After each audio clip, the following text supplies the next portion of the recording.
नमस्कार, जय गंगे मैया, हर हर महादेव। आज हम इस वीडियो में बात करने वाले हैं प्रयागराज में मेले के बारे में। जी हाँ, और पूरे मेले के मैप को समझेंगे। मेले के बारे में एक एक डीपली जानकारी लेंगे। हर उस चीज के बारे में जानकारी लेंगे कि कहाँ पे मेला लगा है, कैसे मेला है, पहुंचे कहाँ से जाया जा सकता है, कितने स्टेशन है, कितनी पार्किंग है, कहाँ पे कौन सा मंदिर है, कहाँ पे संगम है, कहाँ से स्नान करेंगे, संगम जाने का सबसे छोटा रास्ता क्या होगा, संगम साथ ही पहुंचने का सबसे बड़ा रास्ता क्या होगा, किस एरिया से संगम जाया जा सकता है, कहाँ से आया जा सकता है। साथ ही साथ छोटे से छोटी रोड के बारे में, कितने पांडु पुल है, टोटल कितने सेक्टर में बांटा गया है, कौन सी चीज कहां पर है, हम किस छोटे रास्ते से जा सकते हैं, इन सभी चीजों के बारे में तो हम पूरे मैप में समझेंगे इस चीज को लेकर के। सामने आप मैप देख रहे होंगे, कुंभ मेला प्रयागराज 2025। तो इस मैप में आप देखोगे किसी एक छोटी चीजों के बारे में बताया गया है। मैं इसी चीज को समझाऊंगा। आप प्रयागराज कहीं से भी आ रहे हो, भारत के किसी भी क्षेत्र, किसी भी एरिया से आ रहे होंगे, उन सभी चीजों के बारे में आपको एक एक चीज क्लियरली डीपली समझ में आ जाएगी। कोई भी परेशान होने वाली बात नहीं है, एक एक चीज में समझाऊंगा। बस आप वीडियो में बने रहेगा और समझने की कोशिश करेगा। हो सकता है वीडियो थोड़ा लॉन्ग हो जाए, पर आपको एक एक चीज क्लियरली समझ में आ जाएगी सारे चीजों के बारे में आपको, ताकि आपको आने के बाद कभी किसी प्रकार की कोई परेशानी नहीं होगी, ना किसी से पूछना पड़ेगा इस वीडियो के बाद में। तो जो आप देख रहे होंगे अगला मैप मैंने देखा, इसमें मेला जो लग रहा है वो टोटल के टोटल 5 एरिया में लग रहा है। ये पूरी तरीके से लगेगा प्रयागराज के पूर्व और दक्षिण की साइड में लगता है मेला। तो पूर्व की तरफ से लेकर के दक्षिण के साइड में मेला लगता है। प्रयागराज पूरा का पूरा इधर से है, इस एरिया में प्रयागराज होता है। ये पूरा आपको जो दिख रहा है यहाँ पे जासौन, श्रीकुटी, सलोरी, नारागंज, कटरा, ये जो एरिया दिखा रहा है ये प्रयागराज होता है। इसके इस साइड का जो अरेल एरिया है नैनी में आता है, बाकी का ये एरिया झूसी में आता है, और इधर का आपका फाफा मऊ का एरिया लगता है। तो इसमें भी आप देख रहे हो टोटल 5 एरिया में। तो यहाँ पे जो सबसे पहले इंपॉर्टेंट होता है वो होता है येलो, आपको दिख रहा होगा हल्का ऑरेंज कलर में, परेड ग्राउंड बोलते हैं। यहाँ पे आपके सरकारी प्रशासनिक जितने भी संस्थाएं हैं उनको यहाँ पर बसाया गया है, उनको रखा गया है। ये पहले और 2 सेक्टर बांटता है। मैं आगे वीडियो में आपको सेक्टर करके भी सारी चीजें दिखाऊंगा। उसी तरीके से आपको जितने भी प्रदर्शनी वाली चीजें हैं या फिर जितनी भी संस्थाएं हैं उनको यहाँ पे दिया गया, जो बिना गैर सरकारी है। तिलियरगंज एरिया में इस सेक्टर में आपके आते हैं टोटल यहाँ पर। साथ ही जो मेन संगम आपका कहा जाए, संगम नोज जिसे बोला जाता है, ये नोज जैसे एरिया दिखने वाला, इसको संगम नोज बोलते हैं। बाकी के जितने भी हमारे धर्माचार्य, ऋषि मुनि या फिर जो भी बाबा इत्यादि हैं, उनको जो झूसी के एरिया में जगह दी गई है। और हमारी तरफ से जो एक तरीके से आते हैं बाहर की तरफ से लोग, या फिर कहा जाए फॉरेनर की तरफ से, या स्पेशल या फिर कैटेगरी के लोग जिनको हाईली बोलते प्रोफाइल, उनके लिए अरेल साइड बसाया गया। इधर ही हाई एडवेंचर की चीजें भी दी गई हैं और इधर ही बोट क्लब को भी दिया गया है अरेल की साइड में। तो 5 सेक्टरों में 5 चीजों को अलग अलग डिवाइड किया गया है, ताकि सभी लोगों की चीजें मन आप आराम से अलग अलग हो, किसी प्रकार की किसी को कोई असुविधा ना होने पाए, एक दूसरे को कोई भी डिस्टर्बेंस ना हो। जितनी ज्यादा हो सके चीजों को सुगम बनाने की कोशिश की गई है। तो हम इन्हीं चीजों को समझेंगे। तो अगले मैप पे हम देखेंगे और डीप। तो चलिए दोस्तों जल्दी से हम मेले को समझते हैं कि टोटल कितने सेक्टरों में बांटा गया है। तो मैंने जो पहले बताया था, इसको 5 सेक्टरों में बांटा गया है। पहले नंबर पे अगर हम देखें तो सेक्टर नंबर जो आपका 1 दिख रहा होगा वो आपका पड़ता है परेड ग्राउंड में। आगे के लेफ्ट साइड का उत्तर बोलते हैं, जो उल्टे अगर हम देखेंगे तो जो दक्षिण साइड का एरिया है परेड ग्राउंड का, उसे सेक्टर नंबर 1 है। वहीं जो मध्य का एरिया है परेड ग्राउंड का आपका, वो सेक्टर नंबर 2 है। परेड ग्राउंड 1 में भी आपकी पार्किंग बनाई गई है नॉर्मल दिनों के लिए, परेड ग्राउंड 2 में भी पार्किंग है। इसी तरीके से आप देख रहे होंगे संगम नोज की तरफ से। सबसे पहले हम संगम नोज को छोड़ते हैं। 3 नंबर जो बनता है संगम नोज होता है। यहाँ पर आप देखेंगे ये संगम नोज है। एक तरीके से कहा जाए तो यही मेन संगम है।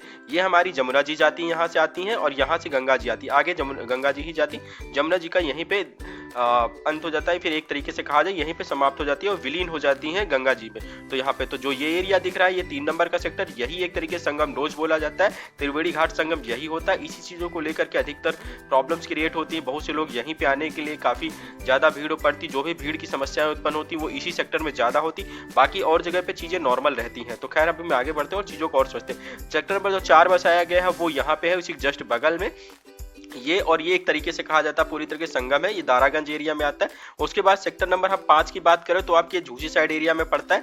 झूसी साइड एरिया में देखेंगे तो ये मिडिल में पड़ता है। इसको ऐसा बनाया गया है क्योंकि ये नजदीकी जितने भी धर्माचार्य या फिर अखाड़े जो होते हैं वो इसी साइड से आते हैं, इसलिए इसको नजदीक में बनाया जाए। क्योंकि बाबाओं जितने भी हमारे ऋषि मुनि है या फिर बाबा है इत्यादि है, नागा साधु, उनको पहले स्नान करना होता है, वो उनकी एक तरीके से अलग रूट बनाया जाता है। इसीलिए इनको नजदीक में बसाया गया है, ताकि आम लोगों को डिस्टर्बेंस बिना क्रिएट किए। एक चीज और मैं बता देता हूँ, नागा साधु या बाबा जो होते हैं सारे के सारे इधर से आएंगे झूसी साइड के एरिया से। बाकी आम पब्लिक जो होती है सेक्टर नंबर 3-2 की तरफ से इंटर करेगी यहाँ से।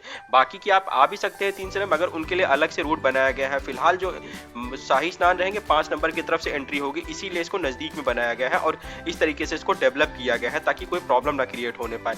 और बाकी अगर हम देखें सेक्टर नंबर 6, ये सबसे बड़ा एरिया पड़ता है आपका, जो पड़ता है नागवासकी की तरफ पड़ता है। इस एरिया में आपका मंदिर है, मैं आगे आप उसके बारे में डीपली जानकारी दूंगा ताकि और ना।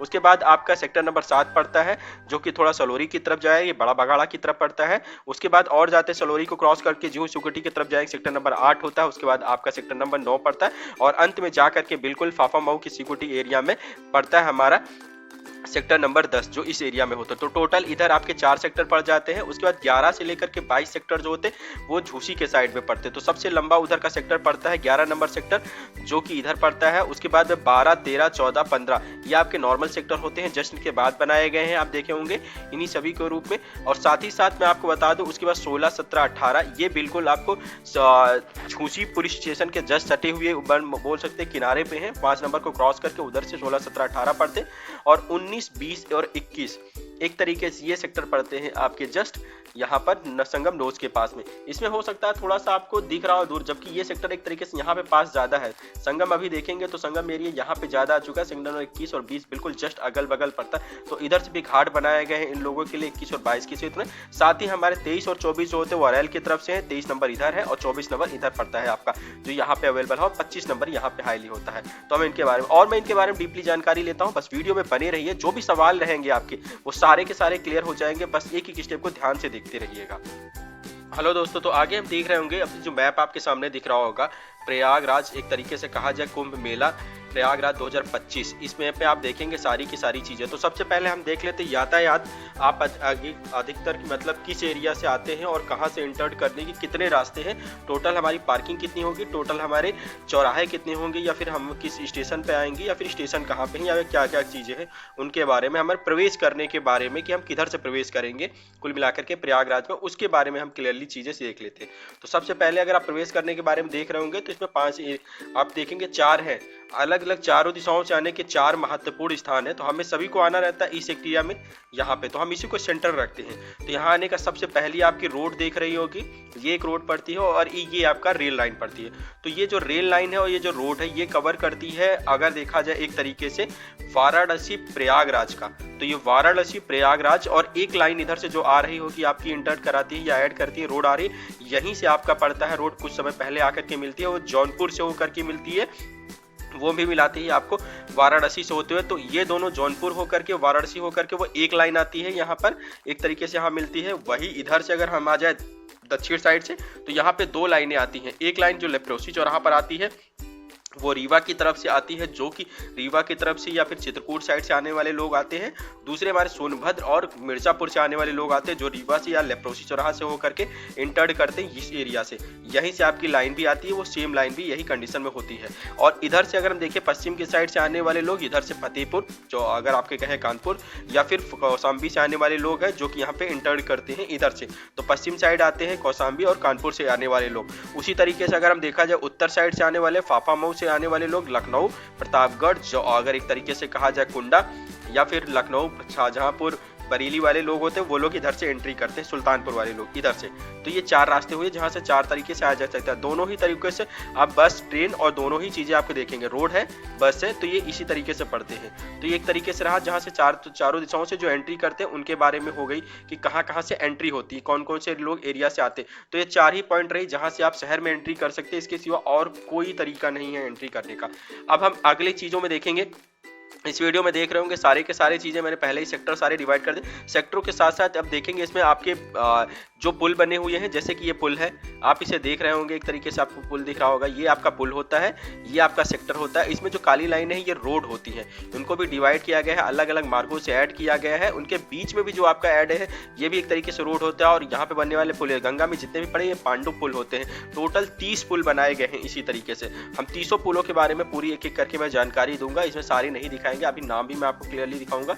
सबसे पहले अरैल की तरफ से आप देख रहे होगे, यहाँ पर आप देखो अरैल की तरफ देखोगे इधर 4 पुल बनाए गए हैं जो आपके पड़ते हैं, और इधर आपके तकरीबन पड़ते हैं इसी तरीके से पूरे के पूरे 26 पुल इस साइड पड़ते हैं, गंगा जी पे बनाए गए हैं। बाकी के 3 पुल गंगा जी पे बने। हाँ, कोई भी पुल आपका जमुना जी के ऊपर नहीं बनता है, इस पे नहीं बनाया जाता है। यहाँ पे बोट क्लब होता है, बीच में एक डिवाइडेशन जरूर दिया जाता है, इधर के लोग इधर ही से बोट चलाएंगे और यहाँ के लोग इधर से बोट चलाएंगे, तो डिपेंड ऑन यही रहता है। संगम नौ जाने की कई बार लोग कोशिश करते हैं कि 24 नंबर 23 नंबर सेक्टर में चले जाए, यहाँ से आसानी से यहाँ संगम नोज पे आ जाएंगे। तो मैं आपको भाई बहुत ही क्लियरली कर दूं, नहीं, यहाँ से कोई भी बोट डायरेक्टली यहाँ नहीं लाता, वो उधर ही आपको जमुना जी में नहला देगा, संगम एरिया में नहीं आता है। ये बात अलग है कि यहाँ पे आपका संगम एरिया होता है, तो इस एरिया में आप आके नहा भी सकते हैं, यहाँ पे बेहतर होता है। हम अगले मैप पे बहुत ही क्लियरली डीपली चीज़ों को समझेंगे, सारे मैप मेला या फिर चीज़ों के बारे में, ताकि और आपको क्लियरली हो जाएगी एक ही चीज़ कर करके।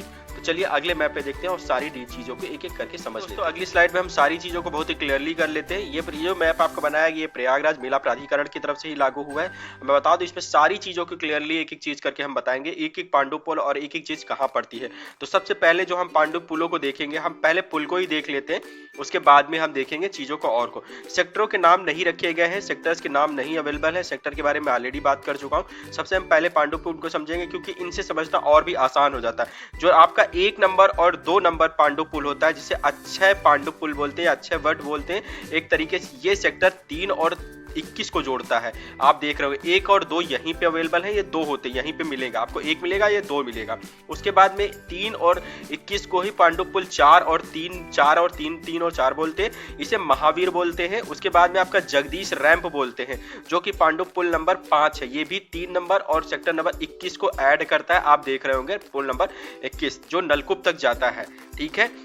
इसके बाद त्रिवेणी हम त्रिवेणी मार्ग में आ जाते हैं, पांडु पुल पे आ जाते हैं। त्रिवेणी के 3 पुल बनाए गए हैं इसी तरीके से। हाँ, जैसे कि एक ये दिख रहा है, यहाँ पे 2 होंगे, 1 और 2, यहाँ पे भी 2 होंगे, 1 और 3 और 4, यहाँ पे आपका 5 एक ही पुल होगा। इसी तरीके से त्रिवेणी के 3 पुल हैं, जिसमें आप देख सकते हैं जो सेक्टर नंबर 4 और 3 को, तीनों को ऐड करते हैं, इसमें 3 है, इसे त्रिवेणी बोलते हैं। 6 और 7 पांडु पुल और 8 जो पांडु पुल है वो यहाँ पे, जो 21 और 20 को कनेक्ट करता है 4 और 3 से, तो इन तीनों को कनेक्ट करने वाले को क्या बोलते हैं, त्रिवेणी बोलते हैं। तो इसी जो बहुत ही ज्यादा परेशान मत होइएगा, कई बार बोला जाता है कि हम त्रिवेणी पुल के ऊपर खड़े हैं, तो त्रिवेणी पुल कौन से, वो 3 होते हैं, जो 4 नंबर और 3 नंबर के बीच में पड़ता है, जो 21 और 20 को ऐड करता है। उसी तरीके से हमारा काली मार्ग पड़ता है, यह बहुत ही महत्वपूर्ण मार्ग होता है, क्योंकि इसी के थ्रू सारे जितने भी हमारे नागा साधु होते हैं वो एंट्री करते हैं और यहीं से स्नान करने के लिए आते हैं, या फिर यहाँ से हमारे आते हैं, तो यही एरिया पड़ता है इस तरीके से। तो इसको लेकर के ध्यान दीजिए। काली मार्ग पड़ता है, काली जो पुल पड़ता है, इसके जो पांडु पुल बनाए गए हैं 9 और 10 और 11 रहेंगे। ये सेक्टर नंबर 20 को 4 से ऐड करता है। जस्ट आपका ये पांडु पुल पड़ेगा, आपका ये जो ऊपर की तरफ से दिख रहा है, ये क्रॉसिंग आपकी दिख रही है, ये आपका होता है एक तरीके से कहा जाए शास्त्री पुल पड़ता है, जो कि बनारस और प्रयागराज को जोड़ता है, उसके बारे में होता है। उसके बाद में अगर हम देखेंगे अगला जो पांडु पुल होता है 11 के बाद 12 पांडु पुल मोरी बोलते हैं इसको, ये 4 और 21 को जोड़ता है, जो कि 19 से एडिंग रहता है, मतलब 19 और 20 के बीच में पांडु पुल यही रहता है। इधर से 20 वाले भी एंट्री करते हैं और 21 वाले भी पुल करते हैं। अधिकतर पुलों को 2 और 1 की संख्या बताने का मतलब ये होता है कि 1 आने के लिए रहता है, 2 जाने के लिए रहता है। मैं आपको बताऊंगा कौन सा पांडु पुल कब ओपन रहेगा और कब, ये भी मैं आपको आगे डीपली भी बता दूं किस दिन आएंगे। साथ ही ये भी बताऊंगा सही नहाने का सही समय भी क्या होगा और कब आपको आना चाहिए या किस दिन नहीं आना चाहिए। उसके बाद पांडु पुल 11 के बारे में हम बात करें, जिसका नाम गंगोली होता है, जो शिवालय मार्ग होता है, गंगा शिवालय मार्ग तक जाता है, बिल्कुल आप देखेंगे झूसी के तक। ये आपको 5 और 19 को ऐड करता है, पूरी तरीके से गंगोली करेगा, ये करता है सेक्टर नंबर 4 से, तो टोटल 19 5 को ये ऐड करते हुए आता है गंगोली। ये अधिकतर बंद रहता है, ये धर्माचार्य या फिर हमारे बाबा जितने इत्यादि होते हैं उनके लिए रहता है। उसके बाद ओल्ड जो आपका होता है, ओल्ड OTG जो लिखा हुआ ओल्ड GT मार्ग बोलते हैं इसका, ये जो मार्ग होता है पुल आपका बनाया गया 5 और 6 और 4 को ऐड करते हुए बनाया गया है। ये भी नॉर्मली आपका बंद रहता है, सिर्फ धर्माचार्य या बाबाओं के लिए ही अधिकतर होता है। उसके बाद में अलोप शंकरी जो मार्ग होता है या फिर पुल जो बनाया गया है, ये मार्ग नहीं है, ये सिर्फ मार्ग है, इसके बाद ये पुल नहीं। उसके बाद अगला जो पांडु पुल बनता है, यहाँ पे आप देखेंगे 14 और 15 थे, 16 जो पड़ता है हरिश्चंद्र मार्ग पड़ता है। हरिश्चंद्र मार्ग जो हरिश्चंद्र जो पांडु पुल होता है वो हरिश्चंद्र मार्ग को ऐड करता है 18 और एक तरीके से ज्यादा है सेक्टर नंबर 6 जो दारागंज के जस्ट सामने निकलता है, जहां पर नागवासुकी पड़ती है मंदिर। यहाँ पे आप नागवासुकी मंदिर देख रहे हो, अभी मैं इनके बारे में भी आपको आगे एक एक करके बताऊंगा कहाँ पे कौन सा मंदिर है। फिर नागवासुकी के सामने हरिश्चंद्र मार्ग पड़ता है, बहुत ही महत्वपूर्ण मार्गों में से है, क्योंकि अधिकतर लोग यहीं आने जाने के लिए रखा जाता है, या तो जाने के लिए इसे बनाया जाता है। ये फिलहाल अलग दिन डिसाइड होता है किस समय इसे एंट्री के लिए रखा जाए, किस समय आउट के लिए रखा जाएगा। फिर 17 नंबर को जो ऐड करता है नागवासुकी के पास में पड़ता है, ये नीचे कछार में आता है, नागवासुकी के बिल्कुल निचले हिस्से में नागवासुकी 17 नंबर पांडु पुल बनता है, जो 17 और 18 को ऐड करते हुए 6 नंबर सेक्टर से ऐड करता है प्रयाग कुंभ मेला के। उसके बाद में आप देख सकते हैं जो 16 और 17 को ऐड करते हुए हमारे यहाँ पे 6 और 7 को ऐड करते हुए उसे भारद्वाज पांडु पुल बोलते हैं।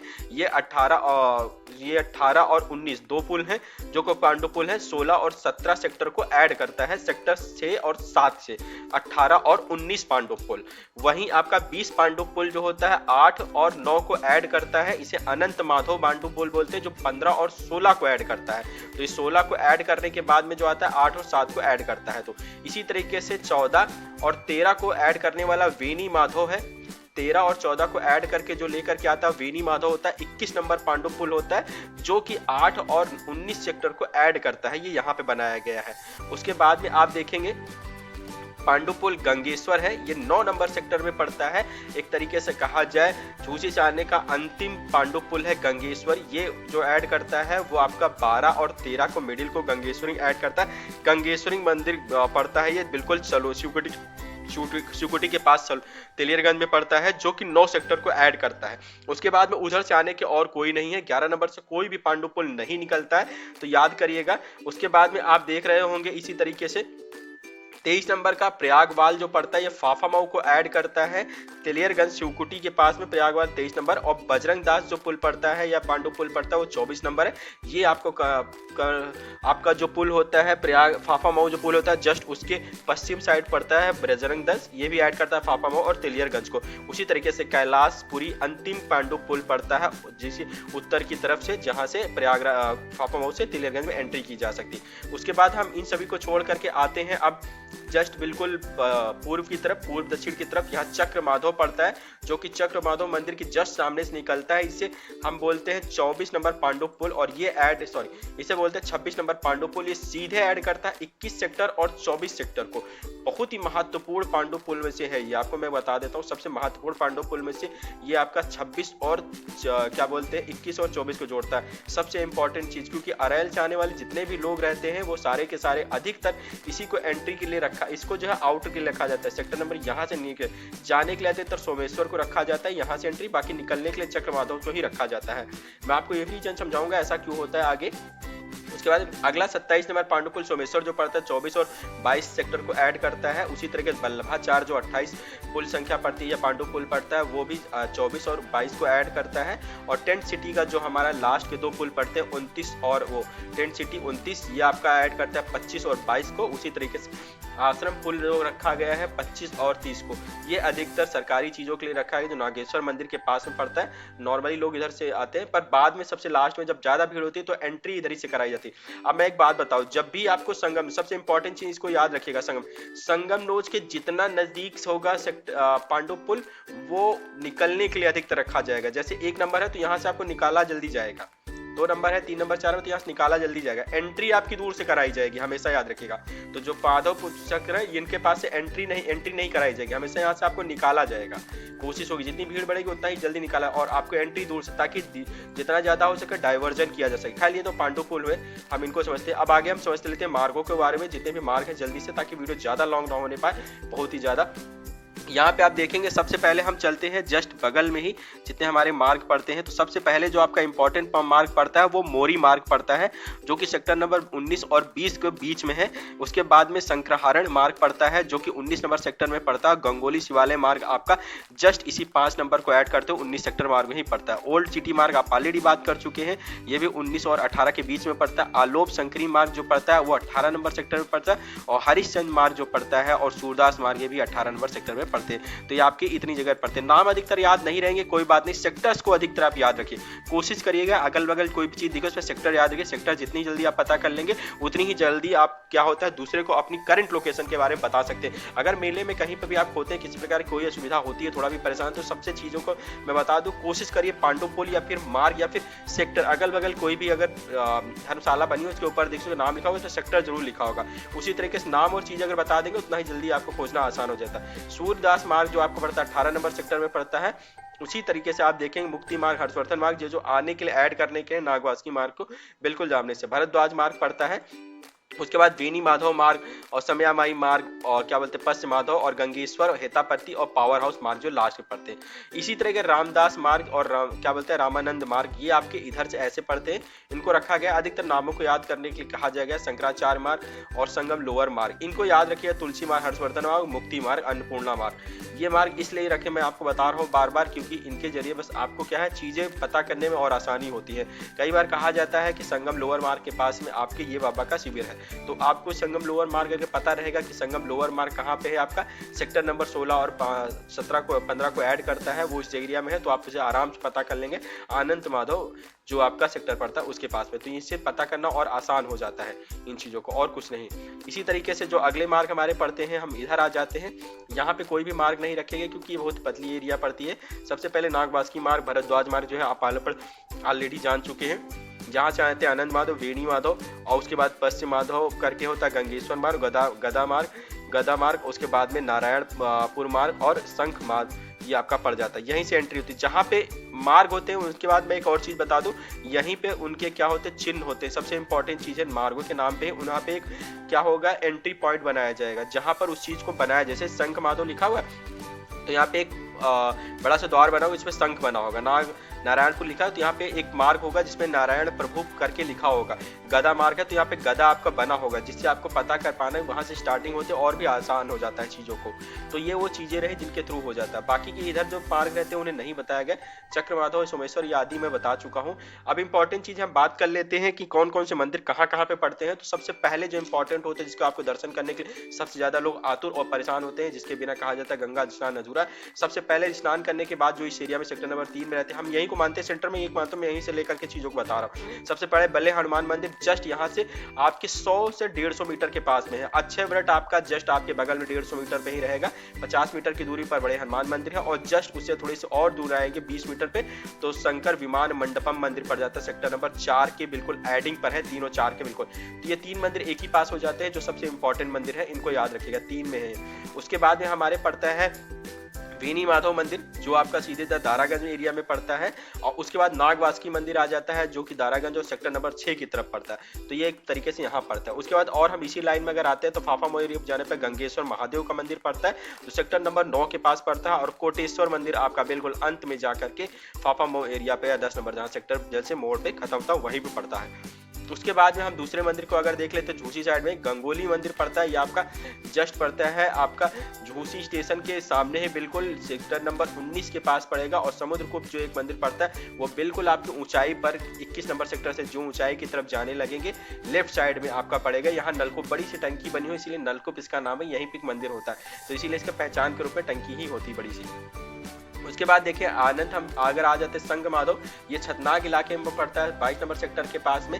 जहाँ पर जाने के लिए अगर देखें तो यहाँ से दूरी की अगर बात करें कि चीज़ जो भी सवाल रहेंगे आप पूछ सकते हैं जहाँ से, क्योंकि मैं सारी चीज़ों कवर करने लगूंगा तो बहुत लंबा वीडियो हो जाएगा, इसलिए मैं कोशिश कर रहा हूँ जितना जल्दी हो सके छोटा वीडियो बता दूँ। नागेश्वर मंदिर हमारा सबसे लास्ट में पड़ता है और यहाँ से अधिकतर लोग एंट्री कराई जाती है क्योंकि इधर ही से होता है। निकालने के लिए अधिकतर लोगों को यहाँ से निकाला जाता है, एंट्री कराना नागेश्वर से ही रखा जाता है ताकि लोग प्रवेश द्वार लंबा रहे। ठीक है, तो नागेश्वर अधिकतर लोग आते हैं जहाँ से सेक्टर नंबर 25 जाना आसान होता है। ये बिल्कुल आपका छतनाग इलाके में पड़ता है और लास्ट में जाकर के अरेल साइड अगर आ जाते हैं तो आदि वेणी माधव ये आपका 23 नंबर सेक्टर के पास पड़ता है। बिल्कुल अगर देखा जाए पड़ोसी चौराहे से चलने पहला ही पड़ जाता है। चक्र माधव आपका बीच में पड़ता है, जस्ट 26 नंबर पांडु पुल के सामने ही पड़ता है 24 नंबर सेक्टर में। और सोमेश्वर मंदिर जो आपका बिल्कुल पड़ता है 27 नंबर पांडु पुल के सामने ही। यहाँ से आने के कई रास्ते होते हैं, जो लोग छिवकी या फिर नैनी जंक्शन उतरते हैं उनके लिए 20 अगर सिटी से रास्ता पता हो, वैसे इस एरिया से अगर आपको रास्ता पता हो तो यहाँ आने के रास्ते और भी कई है, शॉर्टकट होते हैं पर लोकल लोग ही जानते हैं। नॉर्मली मैं कहूँगा आप उन चीज़ों में बिल्कुल परेशान मत होइए, इससे आपको काफ़ी परेशानी ही खाली सामना करना पड़ेगा, बाकी और किसी चीज़ को लेकर के नहीं। तो आप जो लॉन्ग रूट है वही समझे क्योंकि वो सीधा रूट होता है। अब हम स्टेशन के बारे में जान लेते हैं, वो ज़्यादा बेहतर रहेगा। नज़दीकी जो सबसे पहला स्टेशन पड़ता है उसे बोलते हैं संगम टर्मिनल, प्रयागराज संगम। ये अधिकतर शाही स्नान पे बंद रहता है। इसकी दूरी मात्र संगम से 1 से 1.5 किलोमीटर के बाद है। 500 मीटर पे गंगा होती है और 1.5 किलोमीटर पे त्रिवेणी घाट संगम होता है। ये आपका सबसे नजदीकी स्टेशन पड़ता है। पर मैं बता दूं, शाही स्नान यहाँ पे सभी ट्रेन नहीं आती। इधर जो ट्रेनें आती सुल्तानपुर, प्रतापगढ़ और लखनऊ से आने वाली ट्रेनें अधिकतर आती है। इसके सिवा और कहीं से भी आने वाली ट्रेन नहीं आती। 1 से 2 ट्रेनें हो सकती है वाराणसी या फिर जौनपुर की तरफ से भी आती है, जो एंट्री कराती है जौनपुर की ट्रेनें भी तो करती है, मगर बहुत ही कम ट्रेनें। शाही स्नान पर यहाँ पे नहीं आते। इससे पहले का जो स्टेशन पड़ता है प्रयागराज, वहां पे इनके स्टॉपेज बना दिए जाते हैं, बाकी इन्हें चेंज कर दिया जाता है। तो मैं कहूंगा इन चीजों में बिल्कुल परेशान मत हो। तो 1.5 किलोमीटर की स्टॉपेज जो सबसे नजदीकी स्टेशन संगम प्रयागराज संगम पड़ता है। उसके बाद दूसरा नजदीकी स्टेशन की अगर हम बात करें तो वो पड़ेगा आपका रामबाग, प्रयागराज रामबाग। तो ये रामबाग होता है। इसकी स्टेशन की दूरी 2.5 से 3 किलोमीटर पे है डिस्टेंस पर। ये आपका संगम पड़ता है जहां से सेक्टर नंबर, और बाकी त्रिवेणी घाट की कहे तो 3 से 4 किलोमीटर की डिस्टेंस पर पड़ता है।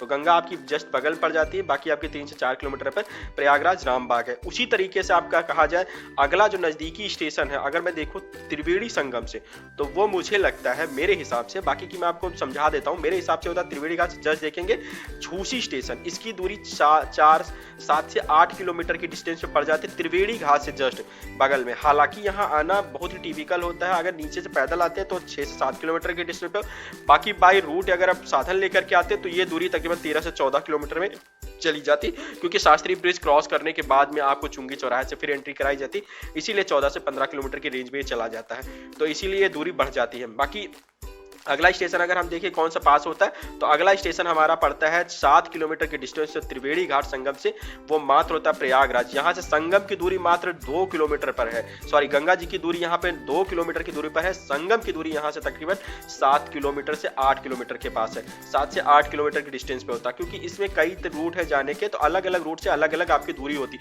मैं भी बता दूं, कई बार अलग अलग मिलता है। इसी चीज को हो सकता है 10 किलोमीटर बता दीजिए, इसी चीज को हो सकता है 2 किलोमीटर 4 किलोमीटर बता दिया। वो अलग अलग रूट होते हैं। कई लोग क्या कहेंगे, यहाँ से आप देख रहे होंगे, मैं बता देता हूँ आपको, समझा भी देता हूँ कैसे, किसी को लेकर क्या दिखते लोग कहते। मान लीजिए अगर संगम, किसी ने पूछा कि मुझे गंगा जी जाना है, तो आप प्रयागराज से जस्ट निकलिए बाहर, ये देखिए संगम पड़ गया, यहाँ पे गंगा जी पड़ गए, तो यहाँ पे भी घाट है। तो ये आपकी दूरी कितनी हो, 2.5 से 3 किलोमीटर पे हो। यहाँ पे IRT ग्राउंड पड़ता है 1 किलोमीटर पे, 1.5 किलोमीटर के पास, और 1 किलोमीटर पे आप जाएंगे तो सीधे संगम पड़ जाएगा। मतलब 2 से 2.5 किलोमीटर में आपका संगम। तो कहा गंगा जी तो 1.5 किलोमीटर पे है, पर लोग अधिकतर होते हैं कहते हैं, वही जब पूछा जाए त्रिवेणी घाट संगम कितना है, तो आपको जाना होता है बालसन होकर के, चुंगी होकर के, फिर सेक्टर नंबर 2 से एंट्री करते, तो ये दूरी पड़ जाती है कम से कम 9 से 10 किलोमीटर पे। आप सोचने लगे कि 9 से 10 किलोमीटर पे दूरी पड़ गई, तो यहाँ पे तो बता रहे 2.5 किलोमीटर पे गंगा जी है। अभी हम बात करें संगम की, तो बता रहे तो संगम और गंगा जी अलग अलग है। ये आप चीजों को समझिएगा, पहले मैं आपको बहुत ही क्लियरली बताने जा रहा हूँ। इसी तरह संगम की दूरी अगर इधर फाफांगो साइड देखें तो 4 किलोमीटर पे है, इधर 2.5 किलोमीटर पे, इधर ही देखेंगे तो इसके 10 किलोमीटर पे तो ये रेंज हो जाता है। वो भी जो होता है बालसन से जाते हैं। यही अगर आप रास्ता ले लेते हैं सीधे तौर पर, आप देखेंगे छोटा बघाड़ा होते हुए, बड़ा बघाड़ा होते हुए आप देखेंगे, और झूसी की नागवासी के बगल से जाते हैं, तो यही आपको 7 से 8 किलोमीटर पे पड़ जाता है। मतलब इधर से 10 किलोमीटर पड़ता है, इधर 7 से 8 किलोमीटर पड़ता है। तो इसका मतलब है चीजें जितना शॉर्टकट लेंगे या जो रूट आपको पता होगा उतना आसानी से आप जा सकते हैं। पर मैं फिलहाल कहूंगा, इसलिए मैं नजदीकी और दोनों दूर बता देता हूँ। तो उसके बाद में हमारा अगला जो स्टेशन पड़ता है रामबाग। अगर देखें रामबाग स्टेशन से मैं ऑलरेडी बता चुका हूं, हमारा रामबाग स्टेशन यहाँ पे था। ये दारागंज स्टेशन था, मैं क्षमा चाहता हूँ, इसको बता रहा था। ये दारागंज स्टेशन फिलहाल अभी बंद हो चुका है। रामबाग स्टेशन से यहाँ पे 2.5 से 3 किलोमीटर था, मैंने आपको पहले ही बताया था ये चीजें जो है पहले। उसके बाद में आपका देखोगे यहाँ से, तो रामबाग स्टेशन से आपको मैं बता चुका हूँ। और दूसरा अगर कहा जाए आपका जो पड़ता है नैनी स्टेशन जो पड़ते हैं, और जो चिमकी स्टेशन पड़ते हैं, वही साइड एरिया में होते।